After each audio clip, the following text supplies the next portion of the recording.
Movie के start होते ही एक मॉडल किम्बरली को दिखाया जाता है जो रियलिटी शो शूट करने के लिए वेस्ट वर्जीनिया के जंगलों में जा रही थी। उस वक्त वो अपने मैनेजर से कॉल पर बात कर रही होती है जो उसे लोकेशन बता रहा था। उसके सामने दो रास्ते आ जाते हैं। उसका मैनेजर उसे फैक्ट्री पेपर वाले रास्ते को चूज करने का कहता है। वो उसी तरफ अपनी कार लेकर चल पड़ती है। इस रास्ते पर आते ही इसकी कॉल कट जाती है। जब वो मोबाइल देखती है तो वहाँ पर नो सिग्नल्स होते हैं। मोबाइल देखते हुए अचानक से उसकी गाड़ी के सामने एक आदमी आकर बुरी तरह से टकरा जाता है। वो बहुत घबरा जाती है और गाड़ी से उतरकर उसे देखने जाती है और साथ साथ ये प्रे कर रही होती है कि वो मरा ना हो। वो देखती है कि वो मरा नहीं है, उसमें अभी भी सांसें चल रही हैं। वो उसकी हेल्प करना चाहती थी लेकिन जैसे ही वो उसके पास जाती है अचानक से वो उसे झपट कर पकड़ लेता है। वो उसके नीचे वाले होंठ पर उसे बुरी तरह से कट कर कर अलग ही कर लेता है और उसके होंठ को कच्चा चबा जाता है।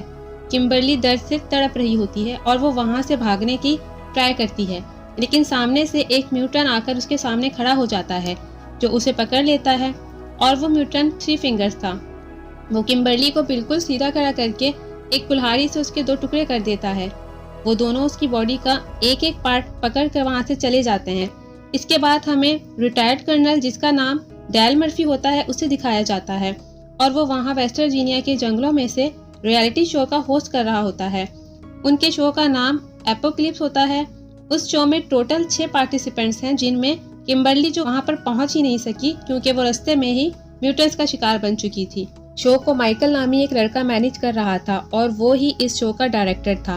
वो सब शूटिंग के लिए रेडी हो जाते हैं लेकिन किम्बरली वहाँ पर मौजूद नहीं थी, जिस पर माइकल डिसाइड करता है कि वो उसके बगैर ही अपनी शूटिंग को स्टार्ट करेंगे और वो शो की सेकंड प्रोड्यूसर मायरा को कहता है कि 6th कंटेस्टेंट बन जाए और वो इस बात के लिए एग्री हो जाती है। वो पूरे जंगल में कैमरास फिक्स कर देते हैं ताकि सारे पार्टिसिपेंट्स पर नजर रख सकें और साथ साथ वो पार्टिसिपेंट्स के ऊपर भी एक कैमरा लगा देते हैं। फिर वो शूटिंग स्टार्ट कर देते हैं। डेरलो लोगों को एक अजीबोगरीब टास्क दे देता है कि इन्हें जाकर जंगल में खाना ढूंढना है। इन 6 के 6 पार्टिसिपेंट्स को वो एक एक टीम में डिवाइड करता है। इन्हीं सारे रूल्स बता दिए जाते हैं और इसके बाद इनका शो स्टार्ट हो जाता है। आरवी में उन लोगों ने जो कैमरा लगाया था उसकी फुटेज में हम नील को देखते हैं जो उस वक्त वॉशरूम में होता है। तभी 3 फिंगर पीछे से आकर उसे पकड़ लेता है और उसका गला काट कर उसे मार देता है। उसके बाद हम देखते हैं डेल को जो जंगल में खड़ा उस गेम को सेटअप कर रहा होता है और जब वो वापस आता है किसी ने उसकी ATV को तीरों से मारकर पंक्चर कर दिया है। इसके बाद इस पर भी कोई तीरों से वार करना शुरू कर देता है लेकिन वो खुद को बचाकर दरख्त के पीछे छुप जाता है लेकिन सामने से 3 फिंगर इस पर कुल्हाड़ी फेंकता है। वो कुल्हाड़ी से बच जाता है और अपना चाकू निकालता है और 3 फिंगर की तरफ फेंकता है जो सीधा जाकर उसके सीने में लगता है लेकिन 3 फिंगर को इसका जरा भी असर नहीं होता और वो चाकू पर लगे अपने ही खून को लिक करता है और अचानक से वहाँ पर एक और म्यूटेंट आ जाता है जो डेल को पीछे से मारकर बेहोश कर देता है। दूसरी तरफ माइकल जो टीम ए को शूट कर रहा होता है जो अपने चैनल को फेमस करने के लिए दुनिया को सर्वाइवल के अलावा और भी बहुत कुछ दिखाना चाहता था लेकिन जैक इस बात से इनकार कर देता है। वो कहता है कि मैं ऐसा कुछ नहीं करूँगा क्योंकि मेरी फैमिली ने भी ये शो देखना है और ये कहकर वो वहाँ से चला जाता है। लेकिन एलिना ये मौका गंवाना नहीं चाहती थी और वो चाहती थी कि वो शो में सबसे ज़्यादा नजर आए, इसीलिए वो माइकल को लालच देती है। नीना और मारा को एक टास्क मिलता है और वो टास्क ये था कि इन्हें रिवर के पास जाकर अपना वो टास्क मुकम्मल करना था। वो तेज़ी से भागकर रिवर के पास आ जाती है और मारा उस टास्क को पूरा करने के लिए आगे बढ़ती है और देखते ही देखते वो टास्क को कंप्लीट कर लेती है। लेकिन वो साथ में माइकल और एलिना को भी देख लेती है जिससे वो काफ़ी डिसहार्ट होती है क्योंकि ये सब कुछ वो माइकल के लिए ही कर रही होती है। वो काफ़ी दुखी हो जाती है जिस पर नीना उसे बहुत समझाती है। एम्बर और जॉन्सी को जंगल में बारबेक्यू नजर आता है और वो समझते हैं कि यही इनका टास्क है। वो कपड़े की मदद से उसे वहाँ से उठाकर ले जाते हैं। मारा उस जगह को छोड़ना चाहती थी और वो दोनों चलते चलते एक घर के सामने आ जाती हैं और घर के अंदर दाखिल हो जाती हैं ताकि वो वहाँ से वो फ़ोन ढूंढ सकें। उस घर में इन्हें डिफॉर्म्ड लोगों की पिक्चर्स भी नज़र आती हैं जिसमें टोटल 4 लोग होते हैं, पा, माँ, ब्रदर और सिस्टर, जो कि बहुत खतरनाक म्यूटेंट्स थे। अभी वो पिक्चर्स देख ही रही होती हैं कि वहाँ चिल्लाते हुए कोई अंदर आ जाता है और वो दोनों छुपकर देखने लगती हैं। वहाँ पर माँ और सिस्टर होते हैं। माँ को डिलीवरी पेन हो रहा था। सिस्टर उसे टेबल पर लिटा देती है और वहीं पर वो एक बच्चे को पैदा करती है। वो बच्चा बहुत ही ज़्यादा खौफनाक था। नीना और मारा उस बच्चे को देख ही रही होती हैं, तभी सिस्टर की नज़र पड़ जाती है और वो उन पर झपटने लगती है। तभी वो दोनों दरवाज़ा बंद कर देती हैं। वो एक बैट के सहारे से दरवाजे को मजबूती से बंद कर देती हैं, लेकिन बाहर से सिस्टर उसे दरवाजे को तोड़ रही होती है और सारी विंडोज़ भी मजबूती से बंद होती हैं। वो काफ़ी घबरा जाती है क्योंकि पहुंचने का उनके पास कोई रास्ता नहीं होता। उन्हें कुछ समझ नहीं आ रहा होता कि क्या करें।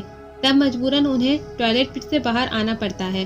वो दोनों अपनी जान बचाकर तेजी से वहाँ से भाग रही होती हैं, लेकिन पा उन्हें देख लेता है। वो एक कुल्हाड़ी उनकी तरफ फेंकता है जो सीधा आकर मायरा के सर पर लग जाती है। नीना उसे बचाने के लिए वहाँ पर नहीं रुकती और भाग जाती है। पा वहाँ आकर मायरा के सर से कुल्हाड़ी निकालता है और नीना के पीछे जाता है। नीना वहाँ छुपी होती है। वो अपनी जान बचाने की बहुत कोशिश करती है। दूसरी तरफ माँ ट्रक लेकर पा को लेने आती है और ट्रक पर उसने मायरा को भी बांधा होता है। वो उसकी उंगली को चबाकर दूर फेंक देती है और वो सीधा जाकर नीना के पास गिरती है। नीना बड़ी मुश्किल से अपने मुंह पर हाथ रखकर अपना मुंह बंद करने की कोशिश करती है और जब वो लोग वहाँ से चले जाते हैं तो नीना भी वहाँ से भाग जाती है। माइकल वहाँ से निकलकर हार्वे की तरफ जाता है। ब्रदर छुपकर काफी देर से एलिना को देख रहा होता है। इतनी देर में सिस्टर भी वहाँ पहुँच जाती है और वो उसे देखकर जेलिस होती है और ब्रदर को पीटना शुरू कर देती है। एलिना वहाँ से भाग रही होती है तो सिस्टर एक चाकू लेकर उसके पीछे पड़ जाती है और उसकी कमर में बहुत ज्यादा चाकू मारती है और वो उसे इतना जख्मी कर देती है कि उसकी स्पाइंस तक नजर आने लग जाती हैं और वो देखते ही देखते मर जाती है।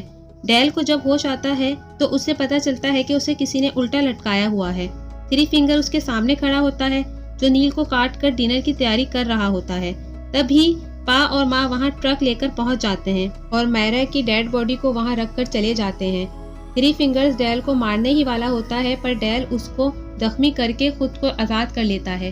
डेल एक ब्रेव सोल्जर होता है और वो बड़ी हिम्मत से थ्री फिंगर्स का मुकाबला करता है। फिर लास्ट में वो थ्री फिंगर्स से गन छीन कर उसे ही गोली से उड़ा देता है। फिर माइकल हार्वे पर आता है और सारे कैमरास चेक करता है तो अचानक आरवी खुद ब खुद चल पड़ती है। माइकल सोचता है कि नील उसे चला रहा है, लेकिन उसे पा और माँ चला रहे होते हैं। वो दोनों उसे पकड़ लेते हैं और पा उसे मार मार के जख्मी कर देता है। दूसरी तरफ जैक, एम्बर और जॉन्सी जो मजे से बारबेक्यू एंजॉय कर रहे होते हैं। नीना बहुत घबराई हुई होती है और हाँफते हुए उन लोगों के पास पहुंचती है। वो सब कुछ उन लोगों को बता देती है और कहती है कि हमें यहाँ पर 1 मिनट भी नहीं रुकना चाहिए और चले जाना चाहिए। जॉन्सी समझता है कि ये भी शायद शो में एक्टिंग का पार्ट है और वो एक्टिंग कर रही है। फिर अचानक एम्बर की नज़र उस बारबेक्यू पर पड़ती है जो वो खा रहे होते हैं। वो देखते हैं कि उस पर किम्बर्ली का टैटू बना हुआ है और वो समझ जाते हैं कि वो किम्बर्ली की टांग खा रहे हैं। ये देखकर वो वहाँ ज़रा भी नहीं रुकते और वहाँ से भाग जाते हैं और आरवी की तरफ आते हैं, पर वहाँ भी उन्हें कुछ भी नज़र नहीं आता। तब वो डिसाइड करते हैं कि हमें अपनी जान बचाने के लिए मिल की तरफ भागना होगा। डेल को भी वो घर मिल जाता है और वहाँ मेनाट मिलता है जो मूवी के फर्स्ट पार्ट में गैस स्टेशन का मालिक होता है। डेल वहाँ अपने जख्मों पर टाँके लगा रहा होता है और मेनाट उसे उन म्यूटेंट्स के बारे में बताता है। वो उसे बताता है कि ये म्यूटेंट्स इंग्रेडिएंट्स और पेपर माइन से निकलने वाले केमिकल वेस्ट की पैदावार हैं और जैसे ही उसे पता चलता है कि डेल ने थ्री फिंगर्स को मार दिया है, वो उस पर अटैक कर देता है और बताता है कि थ्री फिंगर मेरा बेटा था। डेल वहाँ पड़ा हुआ एक डायनामाइट उठाता है और उसे मेनाट के पीछे लगा देता है, जिससे बहुत बड़ा ब्लास्ट होता है, जिससे मेनाट के टुकड़े टुकड़े हो जाते हैं। जिसके बाद डेल म्यूटेंट्स से लड़ने की तैयारी करता है। वो सारे इंस्ट्रूमेंट्स इकट्ठे कर देता है। वो चारों उस मिल को ढूंढ रहे होते हैं। उसी वक्त जंगल में उन्हें किसी के चिल्लाने की आवाज़ आती है। वो ब्रदर और सिस्टर्स होते हैं। जब वो इन्हें देखते हैं तो इनके पीछे पड़ जाते हैं। नीना वहाँ पर भी खुदगर्जी का मुजाहिरा करती है और उन तीनों को छोड़कर भाग जाती है, पर वो उनका मुकाबला करते हैं, उन्हें मारते भी हैं और वहाँ से भाग जाते हैं। नीना वहाँ से भागकर एक घड़े में गिर जाती है। वो वहाँ से निकलने की बहुत कोशिश करती है पर अंदर ही फंस जाती है। नीना एक सेल्फिश लड़की होती है। वो सबको मुसीबत में छोड़कर भाग ही चुकी थी, पर फिर भी जैक उसे ढूंढने का फैसला करता है। वो एम्बर और जॉन्सी को कहता है तुम दोनों मिल की तरफ चले जाओ, हम वहीं मिलेंगे, और खुद वो नीना को ढूंढने चला जाता है। नीना की चीख सुनते हुए वो उसकी तरफ भागता है और उसे बाहर निकालने में कामयाब हो जाता है, लेकिन उसे बचाते बचाते उसका शोल्डर डिसलोकेट हो जाता है। वहाँ पर उन्हें ट्रक की आवाज़ सुनाई देती है और वो वहाँ से भाग जाते हैं। भागते भागते वो ऐसी जगह पर पहुँच जाते हैं जो आखिरी किनारा होता है और उसके नीचे रिवर होता है। इतनी देर में सिस्टर वहाँ पर पहुँच जाती है और उन पर गोलियाँ चलाना शुरू कर देती है। उन लोगों के पास बचने का और कोई रास्ता नहीं होता और वो रिवर में ही कूद जाते हैं। एम्बर और जॉन्सी भाग रहे होते हैं और जॉन्सी एक ट्रैप में फंस जाता है। एम्बर उसे बचा रही होती है पर वो भी उस ट्रैप में फंस जाती है।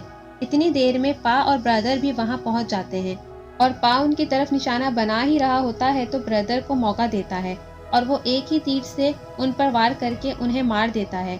नीना और जैक बड़ी मुश्किल से मिल की तरफ पहुंच जाते हैं और वहां पर अलमारी में इन्हें एक स्केलेटन मिलता है जो एक छोटी बच्ची का होता है।